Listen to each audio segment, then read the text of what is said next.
Well, we're now on the Ukraine crisis, and Russian-installed authorities in the Ukrainian region of Donetsk, Luhansk, Zaporizhia, and Kherson, which saw Moscow unilaterally declaring its territory last September, are holding regional polls that mirror local elections being held in Russia.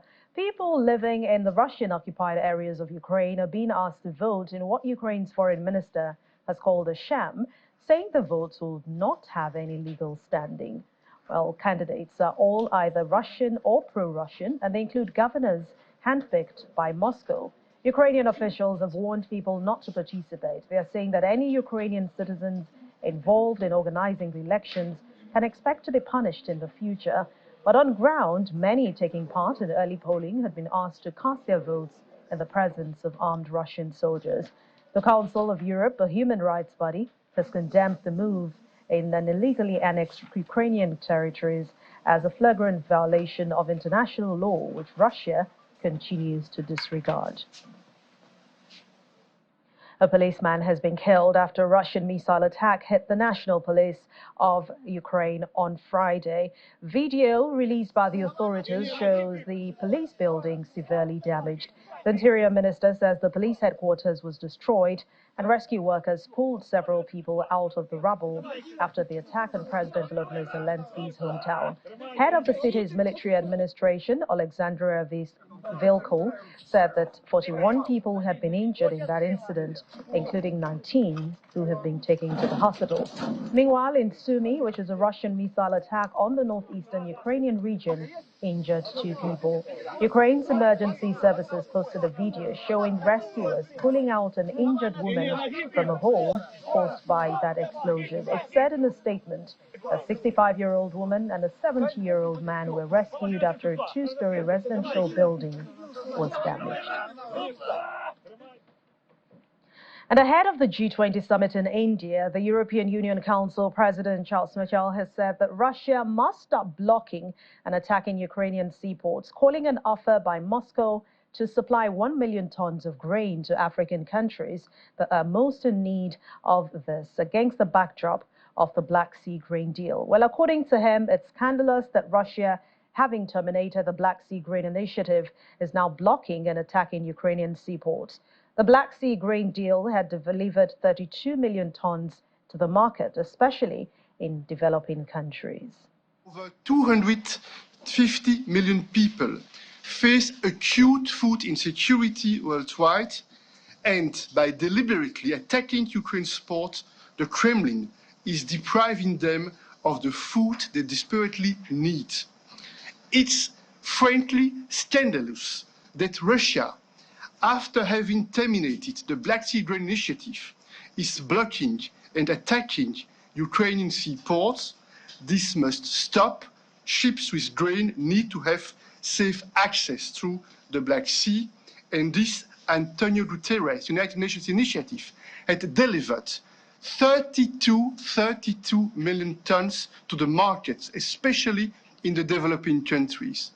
This Kremlin's offer of 1 million tons of grain to Africa is therefore absolutely cynical.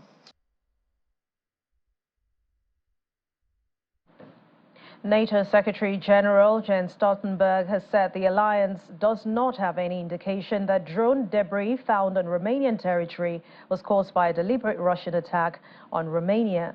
Ukraine had said that the drones had detonated in Romania during an overnight Russian airstrike on a Ukrainian port across the Danube River.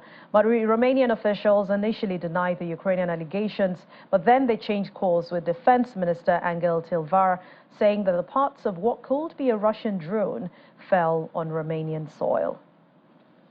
Possible drone have been found near the border with Ukraine. They informed NATO allies in a regular meeting yesterday about all their findings, and the investigation is going on, and it demonstrates the risk of incidents and accidents. We don't have any information indicating any intentional attack by Russia, and we are awaiting the outcome of the ongoing investigation. Regardless of that outcome, what we have seen, of course, is a lot of fighting and also air attacks close to NATO borders. And we also had other incidents in Poland and elsewhere. And therefore, we have increased our vigilance. We are closely monitoring what's going on close to our borders. And we have also increased our presence in the eastern part of the alliance. We see it holding this very timely, important, and indeed already traditional. Foreign ministers from Nordic and Baltic countries are gathered in Riga to discuss cooperation and support for Ukraine. Sweden's Foreign Minister Tobias Billström said that the training of Ukrainian F-16 fighter jets has started as part of support for Ukraine in the war. Also, Finland's Foreign Minister Elina Valtonen gave the assurance that her country would offer unwavering support.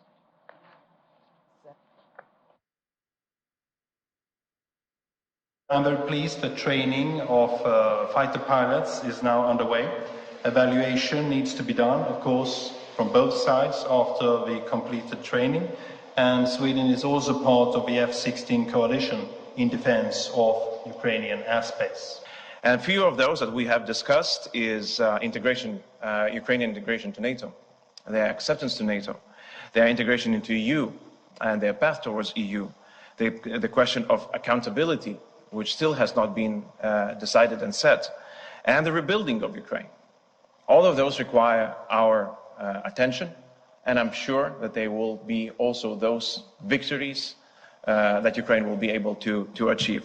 And we are determined to stay with Ukraine until its victory. Thank you. The family as a new foreign minister. That happened here in Riga in November 20. For Norway, our parliament, with the support of all political parties, have committed to a 5-year program to support Ukraine. We have pledged about 1.3 billion euro a year for 5 years. We are committed to supporting Ukraine for the long term. Furthermore, Prime Minister Sturr in Kiev in August announced that Norway plans to donate F-16 fighter jets to Ukraine. So Nordic-Baltic cooperation has never been stronger, never been more important or more valuable than now. Finland will continue to support Ukraine with defense material and with all possible levels of aid, as we have. So far, we have committed 18 defense material packages amounting to 1.3 billion euros. In total, our aid amounts to 1.8 billion euros. Finland's unwavering support continues for as long as it's needed. In the meantime, the United States Defense Department is pushing back against Russian claims that the depleted uranium rounds it will send to Ukraine will cause an increase in cancer and other diseases. The new U.S. military assistance package was announced by United States Secretary of State Antony Blinken while he was in Kiev. And for the first time, depleted uranium munitions are part of the aid that U.S. will be sending. I would push back on the assertion from Russian officials. Here, the CDC has stated that there is no evidence that the depleted uranium rounds cause cancer. The World Health Organization reports that there's been no increase of leukemia or other cancers and that have been established following any exposure to uranium or DU. And even the IAEA has stated unequivocally that there is no proven link between DU exposure and increases in cancers or significant health or environmental impacts. So I would push back on that. In terms of your second question, these are anti-tank rounds. They're meant to pierce tanks, and they're meant to be used, they will be used very effectively on the battlefield. These are standard issue rounds. These are what these Abrams tanks will use, and many militaries across the world use depleted uranium in their tanks. So we feel that these will be the most effective rounds to counter Russian tanks, and will help will help the Ukrainians to defend the battlefield, to defend their territory. Meanwhile, U.S. Secretary of State Antony Blinken has visited the positions of Ukrainian border guards in Kiev region on his trip. Accompanied by U.S. Ambassador to Ukraine, Bridget Brink, Mr. Blinken has shown personnel protective equipment and military vehicles provided to Ukraine by the United States. The chief of Ukraine's border guard service, Dieneko, thanked the Secretary of State for the U.S. assistance, saying that it helps to save the lives of many Ukrainian border guards. Something we don't want to touch with our hands, because these are the items from the enemy. Well, Russian Foreign Minister Sergei Lavrov has assured Bangladesh that Moscow is committed to completing a nuclear power project on time, despite the obstacles resulting from Western sanctions over the war in Ukraine. Mr. Lavrov is the first Russian foreign minister to visit Bangladesh since its independence in 1971. He is visiting for 2 days after attending the East Asia Summit in Jakarta.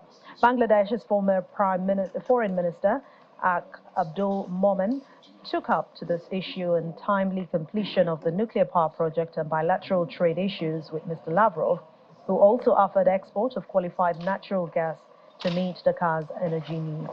Mr. Lavrov says the delivery and charging of the first nuclear fuel is expected as early as October this year.